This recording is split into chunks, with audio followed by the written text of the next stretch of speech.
ప్రజల్లో. మీకు ఎలా అనిపిస్తుంది? మీకు ఎలా ఉంది సిచ్యువేషన్ చెప్పరా?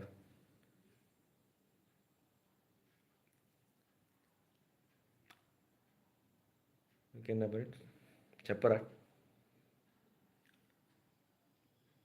మా సైడ్ అయితే చాలా నరకంగా ఉంది, కానీ కొంచెం పర్లేదు అనిపిస్తుంది ఈ మధ్య. బాగానే మాకు హెల్పింగ్ బాగానే ఉంది. మాకైతే హెల్పింగ్ బాగానే చేస్తున్నారు. హెల్పింగ్ బాగా చేస్తున్నారు. ఏంటంటే ఒక ఒక సైడ్ మనకు ఐటమ్స్ ఏమన్నా సమ స నిత్యావసర అవసరాలు తీసుకురావడానికి కానీ, ఇది ఏమన్నా భోజనాలు తీసుకొచ్చినప్పుడు కానీ, నిత్యావసర అవసరాలు తీసుకొచ్చినప్పుడు కానీ, ఏమన్నా ఐటమ్స్ తీసుకొచ్చినప్పుడు కానీ అంటే ఒకరికి ఇచ్చే బదులు ఇంకొకరు లాక్కొని పోతున్నారు. ఒకరికి వచ్చే కాడ ఇంకొకరు రావట్లేదు. అది ఇబ్బంది పెడుతున్నారు. ఇచ్చేదేమో సరిగ్గా వచ్చేది తీసుకుని ఇవ్వట్లేదు. అంటే ఒకటి లాక్కోవడం, నాకే రావాలా నీకు కావద్దు, నీది మునిగిందా నాది మునగలేదా ఇల్లు అనే ఆ టైప్లో ఉంటున్నారు.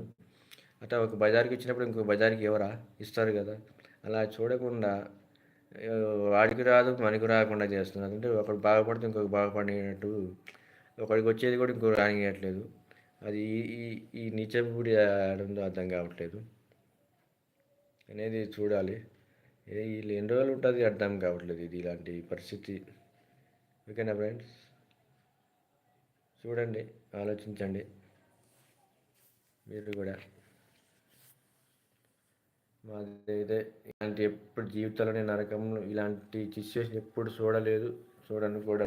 మళ్ళీ జీవితంలో మళ్ళీ ఈ మధ్య కరోనా అప్పుడు చూశాను వైరస్. ఇప్పుడు ఇలాంటి సిచ్యువేషన్ మళ్ళీ ఇప్పుడు చూస్తున్నారు. చాలా ఇబ్బందిగా ఉంది, చాలా నరకంగా ఉంది. కానీ ఇలాంటి పరిస్థితి ఎప్పుడు రాకూడదని కోరుకుంటున్నాను. ప్లీజ్ ఫ్రెండ్స్, హ్యాపీగా ఉండండి. మీరు కూడా ఇబ్బంది పడవద్దు.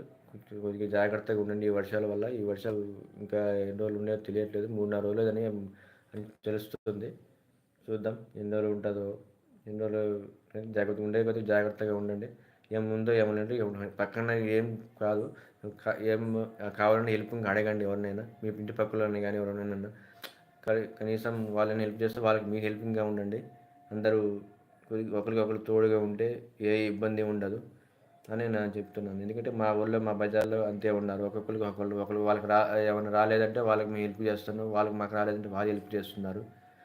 అందువల్ల కొద్దిగా కలయికలు అలా ఉండాలి. ఎందుకంటే వాళ్ళు తినాలి, మనం తినాలి, వాళ్ళు బాగుండాలి, మనం బాగుండాలి అనేది ఉండాలి. ఎందుకంటే వాళ్ళు వాళ్ళ తడుస్తున్నారు, మనం వాళ్ళ తడుస్తున్నాం. వాళ్ళ ఇల్లు ఖరాబ్ అయింది, మన ఇల్లు ఖరాబ్ అయింది. అది కదా, అది ప్రాబ్లం. అందుకనే ఒకరికి మనం హెల్ప్ చేయాలి, వాళ్ళు మనం హెల్ప్ చేయాలి. కానీ అందరూ బాగుండాలి, అందులో మనం ఉండాలి అనేది చూసుకోవాలి. Please comment please. ఇది ఎక్కడ ఓకేనా ఫ్రెండ్స్? ఇది పరిస్థితి, వాన పరిస్థితి. వాహనాలు తగ్గితే బాగుండాలి. జాబులకి వెళ్ళాలి, మళ్ళీ స్కూల్కి వెళ్ళాలి పిల్లలు, మళ్ళీ ఇంట్లో వాళ్ళ అమ్మలు కూలికి వెళ్ళాలి. ఇంకో విషయం మర్చిపోయాను, మధ్య రైతులు బాగా ఈ పొలాలు బాగా నష్టపోయారు ఫ్రెండ్స్. చాలా ఇబ్బందిగా పడ్డారు రైతులు అయితే. నరకంగా అనిపిస్తున్నారు వాళ్ళకి కూడా. చాలా ఇబ్బంది. రైతులు అయితే పొలాలన్నీ మునిగి, పొలాలు నరకం, వాటర్ పోయి నరకం చూస్తున్నారు వాళ్ళు కూడా గవర్నమెంట్ కొంచెం కొద్ది గొప్ప సాయం చేయాలని కోరుకుంటున్నాను. గవర్నమెంట్ చేస్తుంది కూడా అని నేను అనుకుంటున్నాను. ఇంకా తెలంగాణ కానీ, ఆంధ్ర కానీ, ఎక్కడైనా కానీ రైతులకి సపోర్ట్గా ఉండాలి, రైతుకి ఎండగా ఉండాలి, రైతుని బతకనివ్వండి, రైతుకి హ్యాపీగా ఉండి. ఎందుకంటే వాళ్ళు హ్యాపీగా ఉంటే మనం హ్యాపీగా ఉంటాం. ఓకేనా friends? Okay friends, bye friends. జాగ్రత్తగా ఉండే వాహనాలలో ఇంట్లోనే ఉండండి, ఎక్కువ బయటికి తిరగకండి. వాహనాలలో ట్రాఫిక్ జామ్లు కాకండి, బండ్లు కూడా మంచిగా నడపండి, స్కిడ్ కాకుండా. అంటే స్పీడ్లో ఈ వాహనాలు స్పీడ్గా పోతే స్కిడ్ అవుతూ ఉంటాయి కాబట్టి హెల్మెట్లు కూడా వాడండి. హ్యాపీగా ఉండండి. Okay friends, bye.